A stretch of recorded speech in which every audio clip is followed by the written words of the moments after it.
Bismillah ar-Rahman ar-Rahim. Iyyaka na'budu wa iyyaka nasta'in. Mr. President, Honorable Secretary General,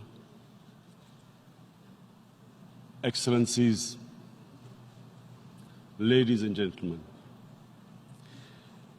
I feel honored today to represent my country at this forum of world leaders, where we have a chance to discuss problems that the world is facing. I want to talk about a lot of problems, but just four today.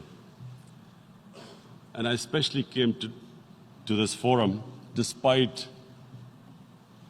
a difficult time in my country, facing challenges. I would not have come, but because I feel that there are some very urgent problems which the world must address. So first of all, I start with climate change. So many leaders have talked about climate change. But Mr. President, I feel that there is a lack of seriousness. Perhaps world leaders do not, some of the leaders who can do a lot, do not realize the urgency of the situation. We have a lot of ideas, but as someone said, ideas without funding is mere hallucination. Pakistan, I'll give you an start with my own country. Our country is amongst the top 10 nations in the world which are most affected by climate change. We depend upon our rivers. We are mainly an agricultural country. And 80% of the water in our rivers comes from our glaciers. The glaciers not just on the Pakistani side, even India. The river, the 80% of the water in Ganges and the Indian rivers also comes from the glaciers, from the Himalayan glaciers, Karakoram, Hindu Kush. And these glaciers are melting at quite a rapid pace. We detected already 5,000 glacial lakes in our mountains. And if this keeps going, if nothing is done, we are scared that humans are facing a huge catastrophe. In my country, when my party came to power in the province of KP, we planted 1 billion trees in 5 years. Now we've set ourselves a target of 10 billion trees in Pakistan. Idea being to counter this, the effects of global warming. But one country cannot do anything. This has to be a combined effort of the world. My optimism comes from the fact that humans, the Almighty has endowed humans with great powers. We can do anything, provided our survival instinct is stirred up. And this is really what I hope that the United Nations will take a lead in this. There must be more emphasis. Richer countries must be pushed. Countries that are responsible for, mainly are responsible for greenhouse gas emissions. They must be pushed because our country contributes minuscule amount to greenhouse gases. So I feel that the United Nations must take leadership in this. My second issue for me right now is even more critical. Mr. President, every year, billions of dollars leave the poorer countries and go towards rich countries. billions of dollars siphoned off by the ruling elites of the developing world. And they find their way into Western bank accounts, offshore accounts, tax havens, expensive properties hidden behind companies bought in Western capitals. Mr. President, this is devastating the developing world. This is causing more poverty, debts. It's impoverishing the developing world. The difference between rich and poor countries is growing because of this. Money laundering, which happens because money leaves the poorer countries into rich countries, is not treated the same as, for instance, money from drugs or terror financing. The seriousness which terror financing and money from drugs, the way it is treated, it's not the same. The way the poor countries are being plundered by their elites. It's not happening. In my country, when I took charge of our government a year back, in the 10 years preceding that, our total debt went up 4 times. The debt we had accumulated in 60 years, just in 10 years, it went up 4 times. As a result, the total revenue we collected in 1 year, half of it went into debt servicing. How are we going to spend money on our human beings, 220 million people, when half the money is going into debt servicing? Because our country was plundered by the elites, the ruling elite. And easily they could get the money out. And when, Mr. President, we located properties in Western capitals bought by this money through corruption and money laundering, located the properties of these corrupt leaders, we find it so difficult to retrieve it. That money, if we retrieved that money, we could spend on our human beings. But it's so difficult. The laws protecting these criminals. We do not have the sort of money to have expensive lawyers and spend millions and millions of dollars. We need help from the rich countries. And, Mr. President, it's critical. The rich countries must show political will. They cannot allow this to happen.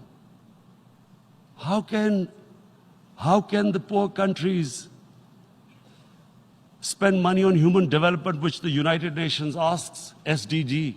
How are we going to do it when this money can easily leave our countries?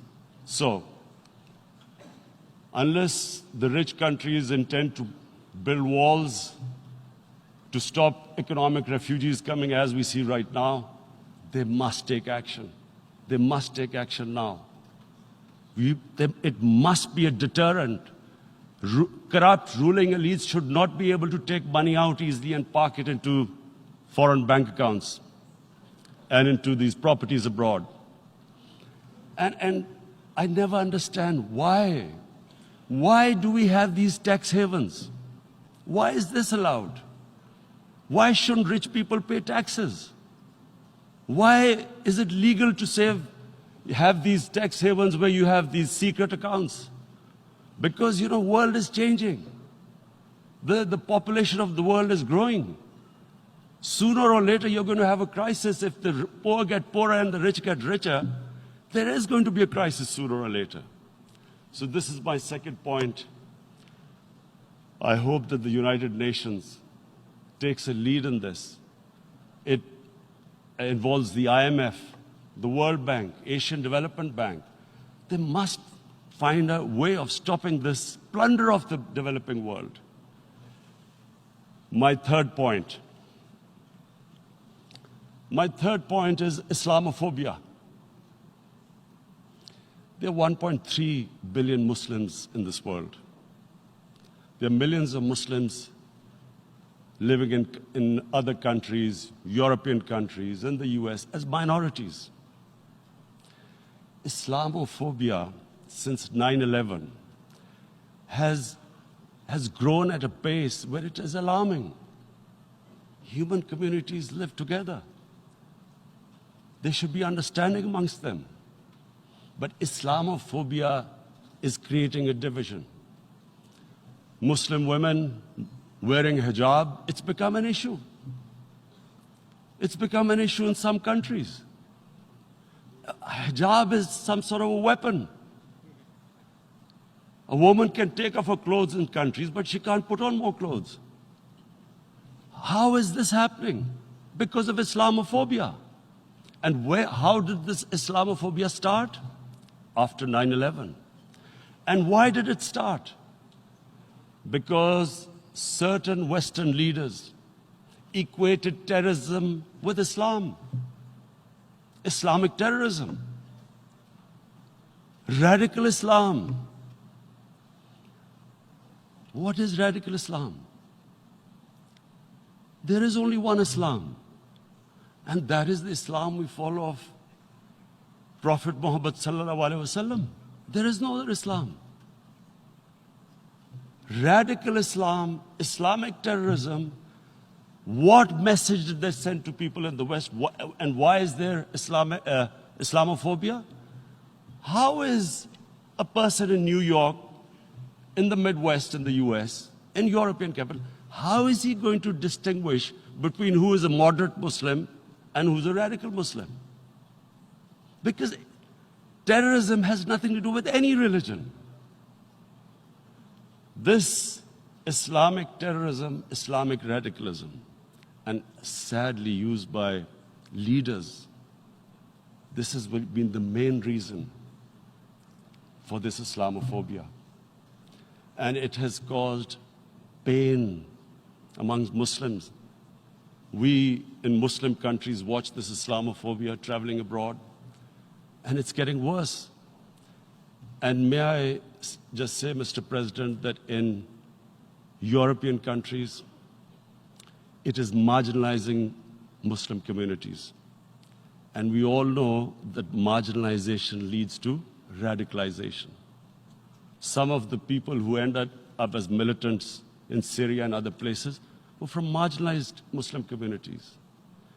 And my point here is that we must address this issue. I'm sad to say that we Muslim leaders have not addressed this issue either.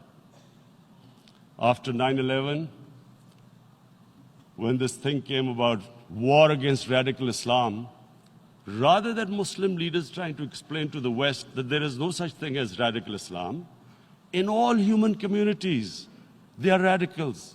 They're liberals and rest are moderate. All human communities, Christians, Jews, everyone has it. But Islam is not radical, neither Judaism, neither Christianity, neither Hinduism. No religion preaches radicalism. The basis of all religion is compassion and justice, which differentiates us from the animal kingdom. But unfortunately, the Muslim leadership was so scared of being called radical Islam that all of them became moderates. In Pakistan, we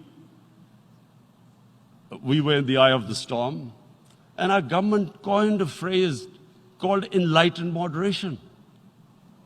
No one knows what it meant. But everyone started putting on Western suits that they were moderates, started speaking. Even those who didn't know English would speak English because they were moderates. No one had a clue what it was. Because we, in the Muslim world, did not explain to the West that there is no such thing as radical Islam. One of the reasons why, after 9/11, Islam was supposed to be equated with terrorism was suicide attacks. Because the 9/11 bombers did a suicide attack, all sorts of theories came up that the Muslims are involved in suicide attacks because they will get virgin in heavens. Some came up with, what about women, suicide attackers? So this bizarre thing happened. No one explained. Suicide attacks and Islam were equated. No one did research that before 9/11, the majority of suicide attacks in the world were by Tamil Tigers, who were Hindus. No one blamed Hinduism, and quite rightly. What has Hinduism got to do with what desperate people were doing in Sri Lanka? We all know we've seen films about Japanese kamikaze pilots at the end of the Second World War doing suicide attacks. No one blamed the religion.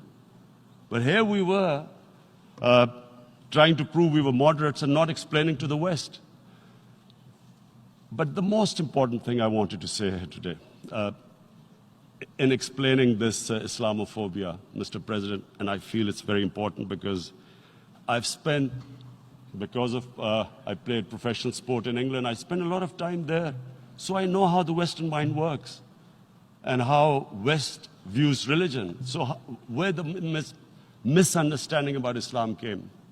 And one of the reasons it caused Islamophobia. That was, in 1989, this book was published, maligning, insulting, ridiculing our Prophet Muhammad sallallahu alaihi wasallam. And there was a reaction in the Muslim world. The West couldn't understand what was the problem. Because in the West, because I have spent so much time in the West, religion is perceived completely differently. They don't look upon religion like we do. And so Islam was supposed to be an intolerant religion. It was against freedom of expression. And Islam took a real beating 30 years ago. I still remember it became a watershed. And every 2 or 3 years, someone would malign our Prophet, peace be upon him. There would be a reaction by the Muslims. And again, it was Islam, an intolerant religion. Again, this time, I blame a certain section of the people in the West who deliberately provoked this, knowing the impact it would have. But the majority of the people in the West didn't understand. This is where, again, Muslim leadership let the Muslims down. We should have explained to them what our Prophet, peace be upon him, means to us. So in 1 minute, I'll try and explain what he means to us. Our Prophet was the witness to the divine book, the Holy Quran. The Holy Quran is the book of guidance for Muslims, and the Prophet's life was living the Quran. He was an example of what the Quran guided us to be. So he is the ideal we all try to get to. The Prophet created the state of Medina, the first state in Islam. That state was the basis of a Muslim civilization which became the predominant civilization for the next 700 years. And what was that state? I hear such strange things about Islam, that it is against women, it's against minorities. The first state of Islam in Medina, it was the first time a welfare state was set up. The state took responsibility of the weak, widows, orphans, poor people, handicapped. It taxed the rich, spent the money on the poor. The state announced that all human beings are children of Adam, hence equal, whatever the color of their skin.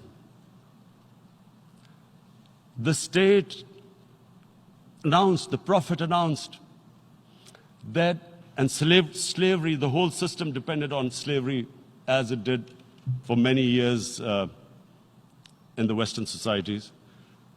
The Prophet said that one of the greatest deeds is to free a slave. But because the society depended on slavery, he said, but if you have to treat them as an equal member of the family. And as a result, something happened in a Muslim world which hasn't happened in any other civilization.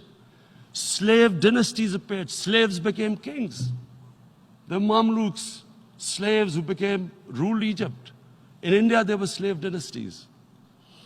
And then, with minorities, again, you hear that Islam is supposed to be against minorities. Let me just make this clear.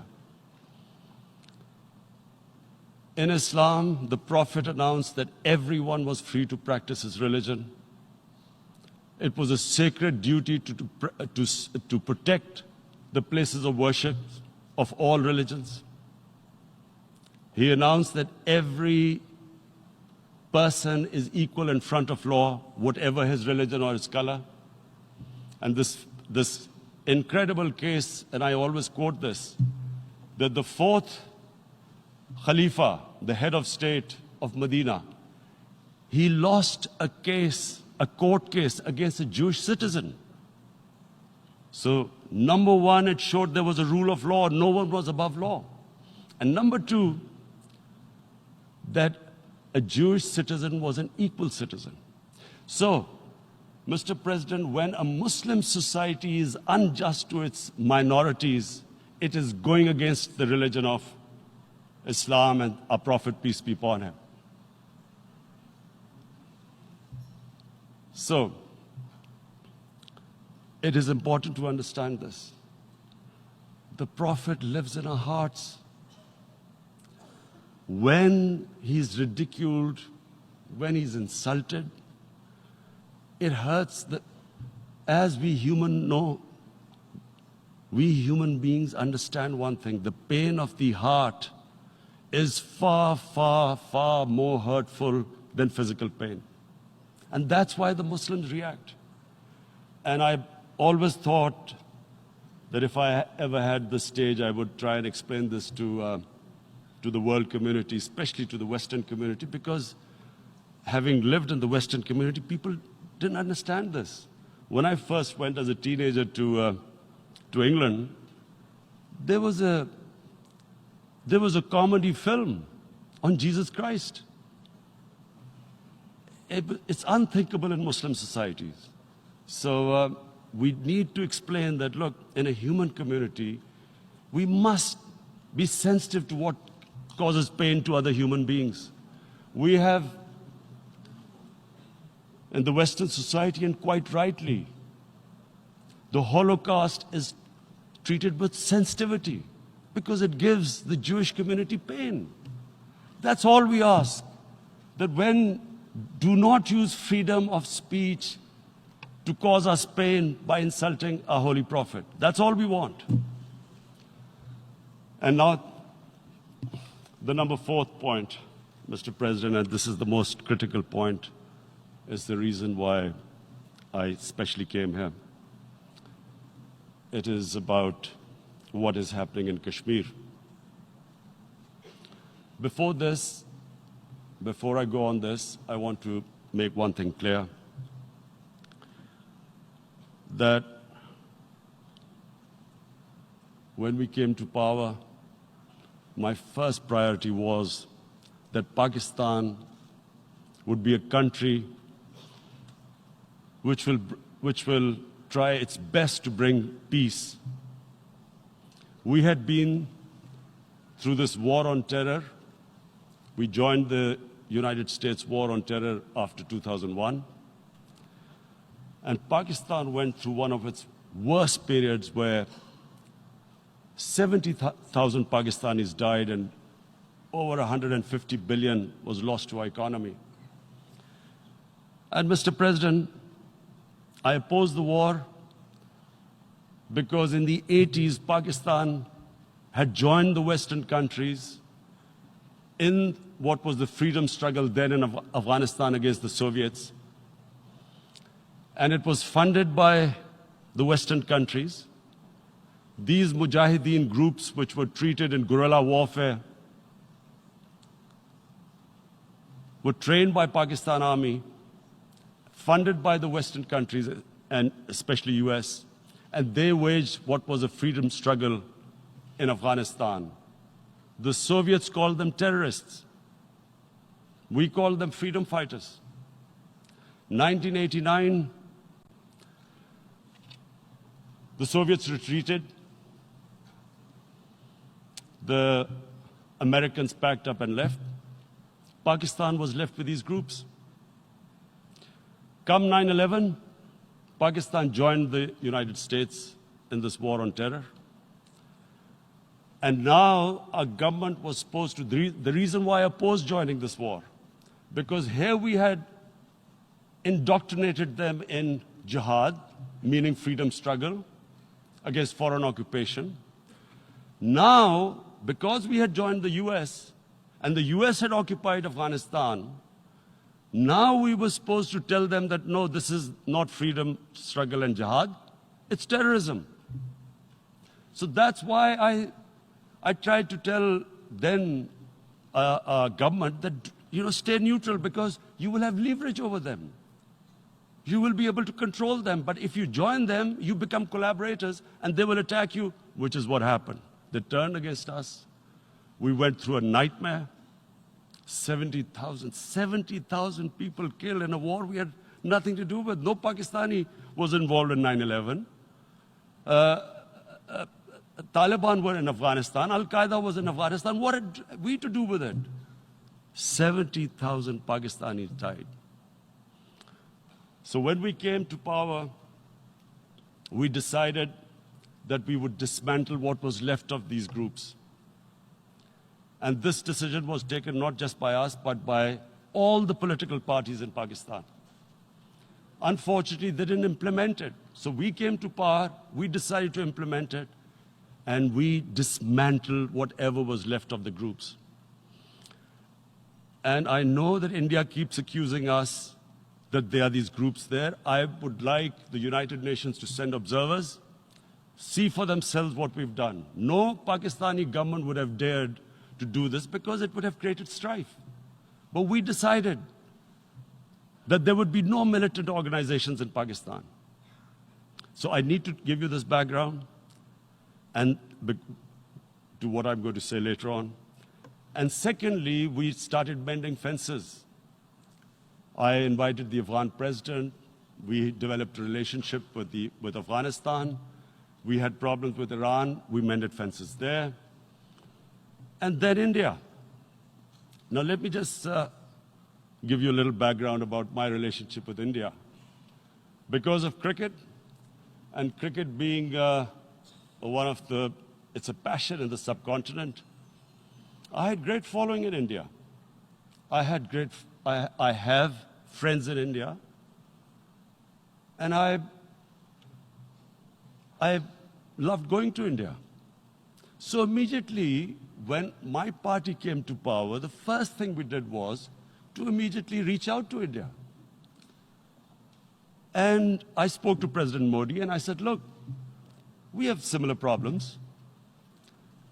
Climate change, poverty, let's get together. Let's resolve our differences through trade. Let's build a relationship on trust. Prime Minister Modi told me that, there were terrorist attacks from Pakistan. I said, we have problems with you. There are terrorist attacks which we know are instigated by India in Balochistan. We caught a spy, Kulbhushan Yadav, who admitted what the sabotage going on in Karachi and Balochistan. So we said, look, let's leave that behind. Let's move forward. Our main priority should be our people. The highest number of poor people live in the Indian subcontinent. Unfortunately, didn't make any headways. Our foreign minister was supposed to meet on this in the UNGA last year. India cancelled it. We thought that it's their election coming up. It's a nationalist, ultra-nationalist party. It doesn't want to cozy up to Pakistan. So we thought, okay, we'll wait till the elections. Meanwhile, a 20-year-old Kashmiri boy, whose father said was radicalized by the security forces in Kashmir, blew himself up on an Indian convoy. Immediately, India blamed us.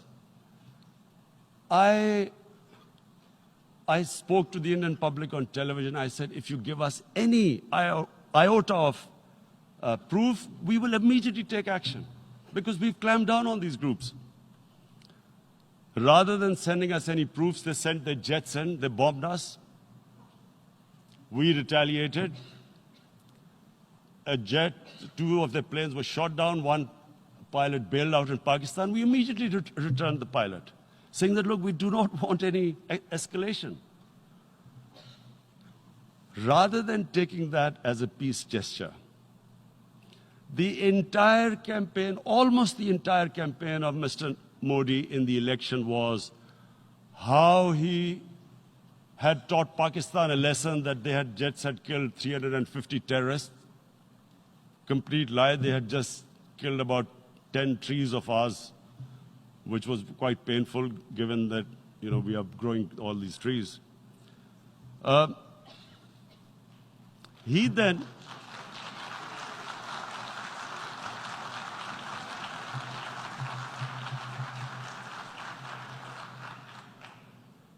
the election campaign, Mr. Modi used words like, this is just a trailer.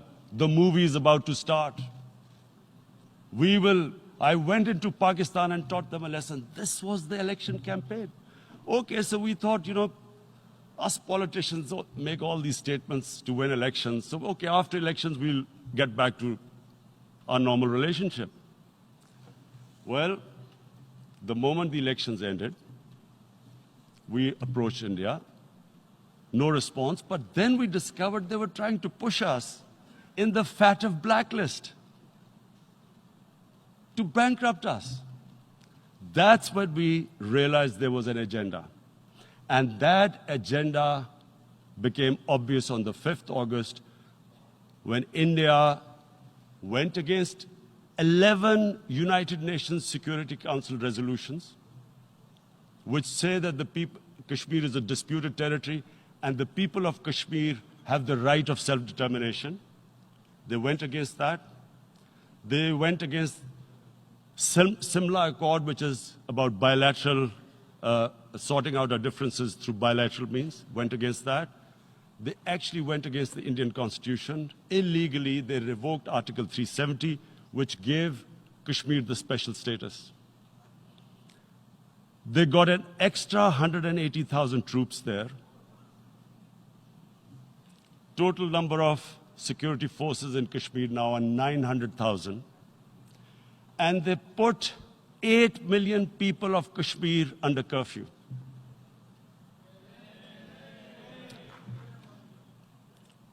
Mr. President, now I just briefly want to make the people understand how can anyone do something like this? And for that, I have to explain to you what is RSS. RSS, Mr. Narendra Modi is a life member of RSS. RSS was an organization that was inspired by Adolf Hitler and Mussolini, came about in 1925. They believed in racial purity, racial superiority. They also believed they were an Aryan race like the Nazi believed they were an Aryan race. All that I'm saying can be verified. This is the time of information revolution. You can Google all this, what I'm saying. But it is very important for me to explain this to you so you know what is happening in India. This RSS believed in the ethnic cleansing of Muslims from India. At one point, there was racial superiority of the Hindu race.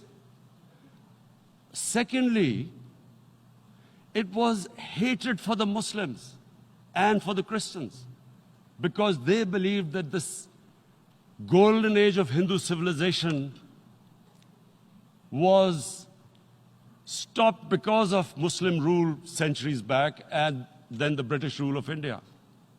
So it was racial superiority and hatred for Muslims and Christians. This is openly stated. You look at the founding fathers of RSS, Golwalkar and Savarkar. Just Google them and you'll find out. And this ideology of hate is what murdered the great Mahatma Gandhi in 1948. It was this ideology of hate that made Narendra Modi in 2002 do a pogrom against Muslims in Gujarat when he was the chief minister. He allowed 3 days for these RSS goons who were inspired by the Hitler brown shirts. They actually wear brown shirts. This RSS, the Congress Home Minister gave a statement that in RSS camps, terrorists are being trained. And these terrorists butchered 2,000 Muslims and 150,000 Muslims were made homeless. Narendra Modi could not travel to the US because of that. And I need to make you understand this background before I explain to you that what sort of a mindset would lay siege to 8 million people with 900,000 troops. Women, children, sick people, locked in as animals.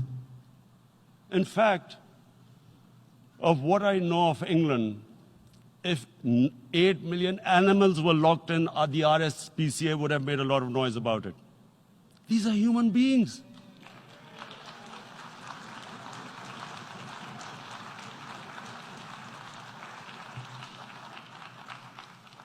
And Mr. President, what comes with racial superiority, these illusions of Aryan superior race, is arrogance.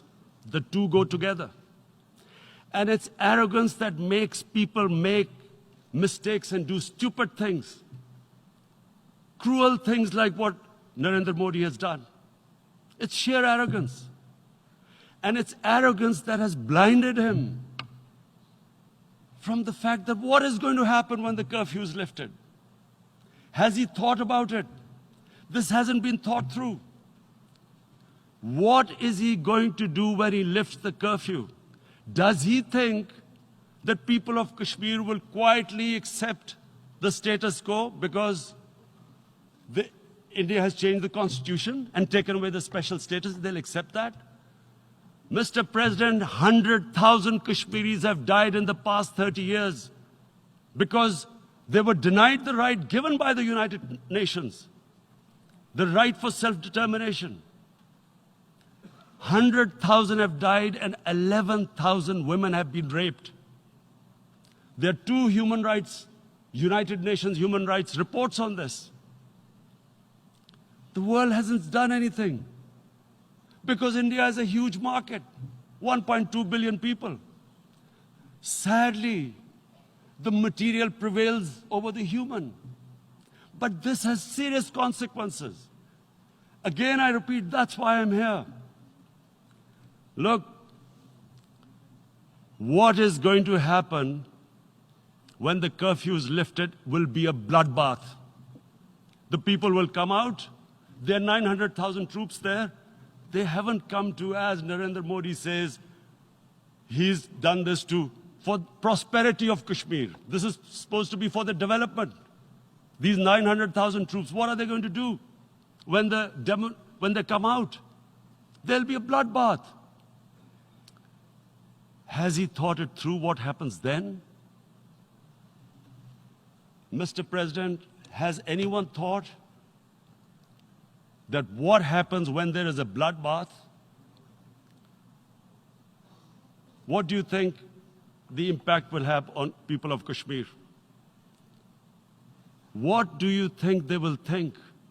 The way they have been boxed in their houses, treated like worse than animals, no rights. Thousands of all the political leadership has been arrested, taken out of Kashmir. Even those Kashmiri leaders who were pro-India have been taken out. 13,000 boys have been picked up and taken to God knows which destinations. So what do they think? What will the people of Kashmir do when they lift the curfew? They will be out in the streets. And what will these soldiers do? They will shoot them. They've already used pellet guns, blinded young boys. In the last 6 years, the 5 years, the oppression that has gone on in Kashmir. And so, Kashmiris will be further radicalized. Mr. President, there will be another Pulwama. And guess what? India will blame us. They're already blaming us. They're saying all this is happening because of Pakistan. One of their defense ministers said, there are 500 terrorists lined up on the border to go in. Why would Pakistan send 500 terrorists when there are 900,000 troops? What impact are they going to make? What will they do? And why would? Don't we know that the moment there is some terrorist attack, all that will happen is there will be further cruelty and oppression of the people of Kashmir. We will just give the 900,000 troops to further crush the people of Kashmir. And then we'll give the Indian government an excuse that, look, Pakistan is a terrorist state, and this mantra that has gone on, Islamic terrorism. The moment you use this catchword, Islamic terrorism, the whole world turns away. No one talks about human rights. You can do whatever you want, which is what has happened in Kashmir, because they keep using this word, Islamic terrorism. And this is what they're doing right now. What do we benefit from further increasing the cruelty on the people of Kashmir? And why would we want this? But there is no other narrative left for India. As when they lift the curfew, whatever happens, Pakistan will be blamed, and there is always a danger of another Pulwama. They might come and bomb us again, and then another cycle might start. And what does Narendra Modi think that 180 million Muslims of India are thinking right now? Aren't they watching these Kashmiris stuck inside for 55 days they've been stuck in? Aren't they watching? What do you think?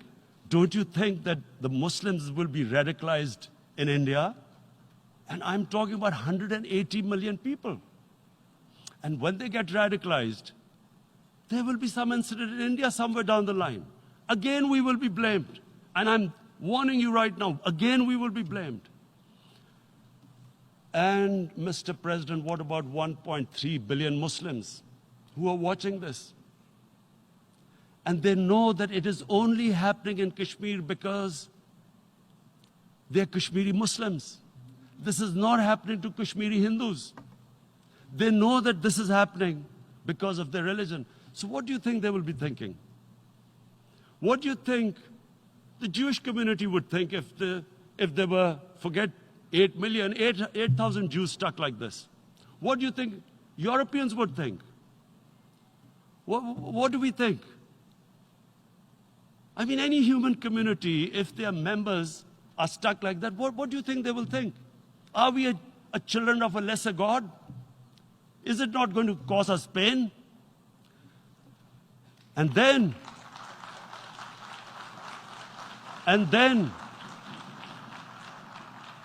I'll tell you what will happen.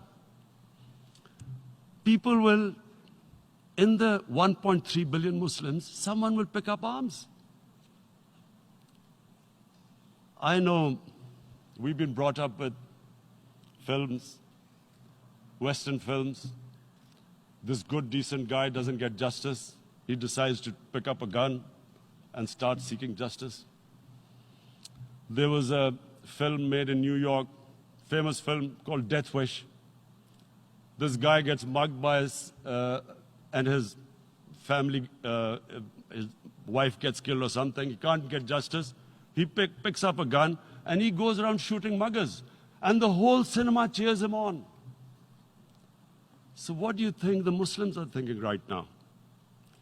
If there is a bloodbath, there will be Muslims becoming radicals, not because of Islam, but because of what they will see that there's no justice when it comes to Muslims. There were Rohingya Muslims, Myanmar, who are, God knows, almost 1 million people out, ethnic cleansing. What was the response of the world community?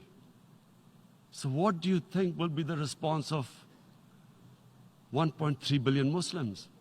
I picture myself. I'm in Kashmir. I've been locked up for 55 days. I have heard about, and there are rapes, Indian Army going into homes, soldiers. Would I want to live this humiliation? Would I want to live like that? I would pick up a gun. You're forcing people. You are forcing people into radicalization. When people lose the will to live, what is there to live for? And this is what, if you can do this to human beings, you are actually radicalizing people. And so, Mr. President, I want to repeat here, this is one of the most critical times. There will be a reaction to this. Pakistan will be blamed. 2 nuclear-armed countries will come face to face like we came in February. And before we head in that direction, the United Nations has a responsibility. This is why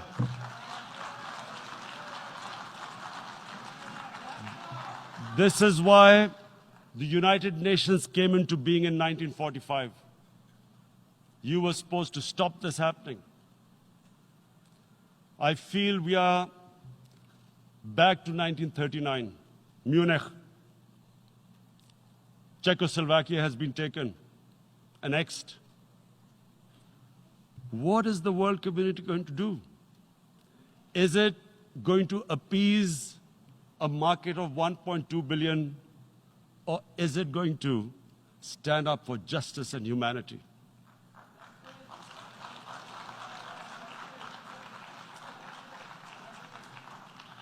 If this goes wrong, you hope for the best, but be prepared for the worst.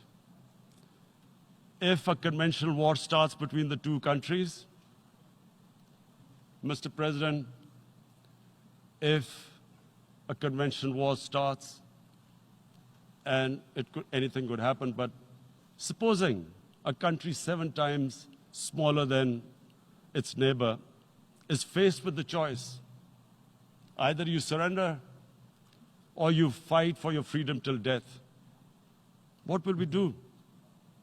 I ask myself this question. And my belief is, La ilaha illallah, there is no God but one. And we will fight. And when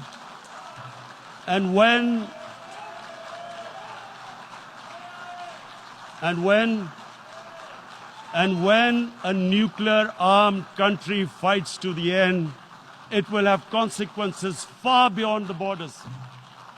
It will have consequences for the world, which is why I repeat I'm here. Because I'm warning you, it's not a threat.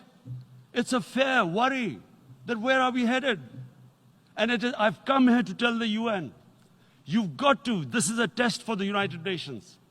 You are the one who guaranteed the people of Kashmir the right of self-determination. They are suffering because of that. And this is the time. This is the time not to appease like in 1939 appeasement took place. This is the time to take action. And number 1 action must be that India must lift this inhuman curfew, which has lasted for 55 days. It must free all political prisoners, and especially those 13,000 boys that have been picked up. Parents don't know where they've disappeared. And then the world community must give the people of Kashmir the right of self-determination. Thank you.